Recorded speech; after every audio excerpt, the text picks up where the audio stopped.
Thrifting ain't easy, unless you're watching me.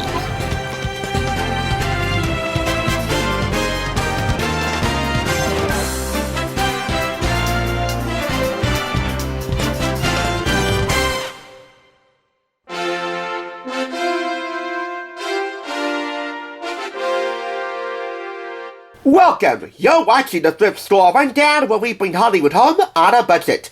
This month, and every other month as we continue to march toward our 10th year of secondhand shopping with a Tinseltown touch, I'm highlighting 5 items, all purchased from one particular thrift store, showcasing the best of what that store has to offer. This is our salute to the secondhand superstars, and we begin right here at home with Unique Thrift Store in my hometown of Paterson, New Jersey.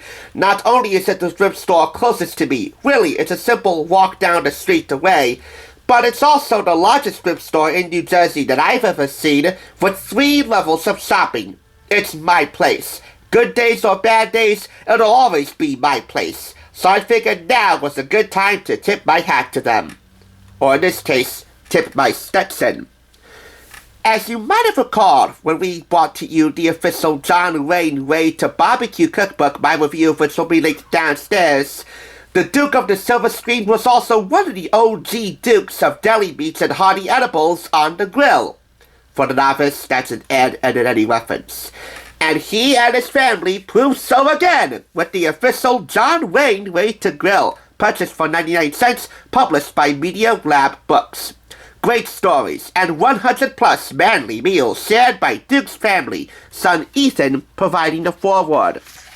The over 100 recipes are divided into these chapters: starters, steak, chicken, fish, pork, burgers, and dogs. From steak through burgers and dogs, you get Wayne family tips on how to make the most out of your grill and any cut of meat you got from those chapters. Grilling Basics outlines how to start a fire, maintain a fire, and how to control the direct and indirect heat, plus outlines one essential tool that you might want to have on hand for controlling the light on the charcoal, or hardwood, whatever you're using. The Bison Air Lighter, which allows you to be match strips, burnt fingers, and a taste of lighter fluid fumes lingering in every bite behind. Kind of funny because in Grilling Basics they actually tell you to start a fire by putting lighter fluid on charcoal, a 1/4 cup per pound of charcoal. Yeah, lighter fluid is for wusses. Lighter fluid has a lot of chemical additives in it, and whenever it comes in contact with food, that food will taste like it. So if John Wayne didn't use lighter fluid, you shouldn't either. That's a wuss's way out. So barring that, if your toast is buttered, let's put some meat on them suckers. First things first though, we gotta have some scrumptious starters. We have better than good guacamole. Your provisions are your ingredients, and the prep, well, those are your instructions. Along the way, with a photograph for every recipe, you'll also get a lot of John Wayne trivia, on and off camera, plus black and white and full color photographs of who the Duke was, on screen and off. If anything, he was quite the people's cowpoke. If he didn't sign fresh autographs for fans, if he didn't have enough time to do so, he would have autographed cards at the ready. Please sign pictures to hand out if somebody recognized him. But here he is signing a fresh autograph for a young fan. He always took time to thank those who loved his films, and if more celebrities today would follow his example, Hollywood would be a better place to be. Really, anytime you encounter a celebrity, you would feel good if they followed John Wayne's example. But moving on to following some good examples for making the most out of your grill and some real prime cuts of meat, this is the perfect porterhouse. Nothing more than 4 2-inch thick porterhouse steaks, 4 tablespoons of olive oil, 12 tablespoons of butter, salt, and pepper. That's it. It offers the best of both worlds, a bone-in strip sirloin and a portion of tender filet mignon. Here is a 2-page black and white photograph of John Wayne out of his element, not in a Western film, but actually, I think in kind of a romantic drama. It's called The Quiet Man, and here he is on set with Victor McLagan, Barry Fitzgerald, oh yeah, and Maureen O'Hara, the luminous screen beauty of her time. And there's the Duke right there. Next up, California-style grilled chicken rolls. They're perfect for a quick lunch or a casual dinner on a warm summer night. I know I'm kind of rushing the season. In this case, you would want me to rush the season because right now we're in early spring. But if you got an enclosed patio with good air circulation and a nice filtration system, nice ventilation system, you can heat up the grill over there and make this your own. Next up, grilled halibut with lemon mint rub in the seafood section. Nothing quite like catching a massive halibut off the Pacific coast. Waters Duke used to roam aboard the Wild Goose from Newport Beach all the way to Alaska. This versatile fish gets a blast of flavor from this bright mint-infused twist on remoulade, a classic Italian garnish. A fish dish you're sure to love. And speaking of love, this Peruvian-inspired sunset halibut with fresh mango salsa is an homage to John's wife, Pilar, who he met in Peru while scouting vocations for the Alamo. Hey, love, when you least expect it, it can so rope you in something good. This is a recipe for knockout pork chops with salad butter. Which reminds me, these recipes don't tell you how many servings they'll make, but I assume that most, if not all, would serve a family of 4 or maybe 6 to 8 for a crowd. And how about this? A New England turkey burger.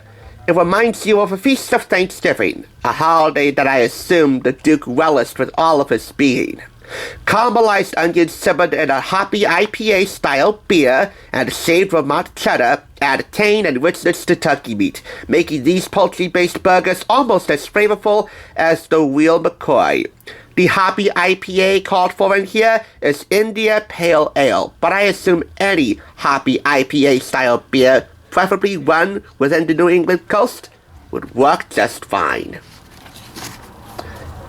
Finally, because this book doesn't have any desserts, we have Duke's macaroni and cheese. Lose the elbow macaroni, Pilgrim. Corkscrew pasta catches more cheese than the standard noodle, making this side the genuine article when it comes to this potluck classic. Learn to grill like Duke. What's inside? Well, I outlined what was inside from the onset of this review. This retails for $22.99 in the US and $26.99 in Canada. There are also recipes for marinated grilled chicken legs and Wild West strip steak, plain and simple pork tenderloin, and brown sugar rubbed salmon. Barring the little lighter fluid controversy,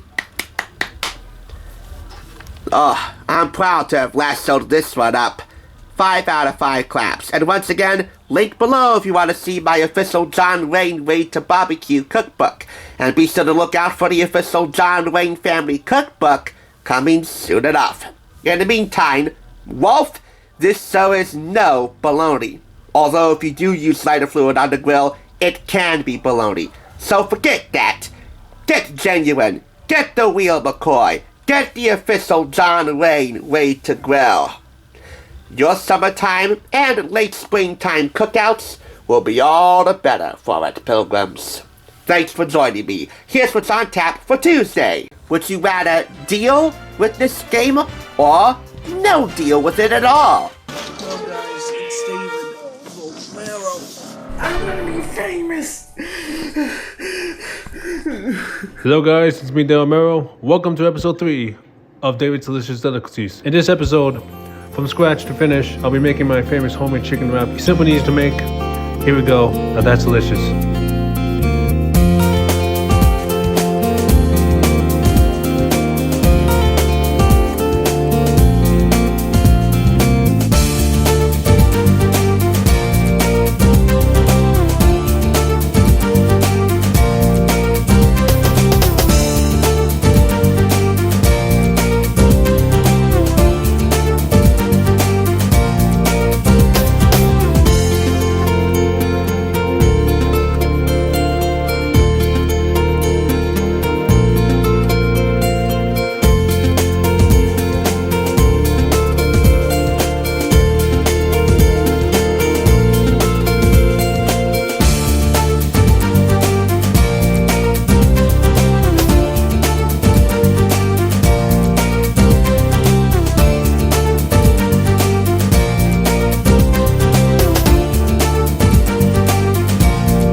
healthy, that's worth it, folks. Thanks for watching, and like, comment, subscribe, and good day. Thanks for tuning in. Just so you know, there's no limit to bringing Hollywood home on a budget. Please go ahead and check out another awesome review like this one by clicking here, and make sure you subscribe by clicking here. Until next time, I'll catch you, as I always do, on the flip side.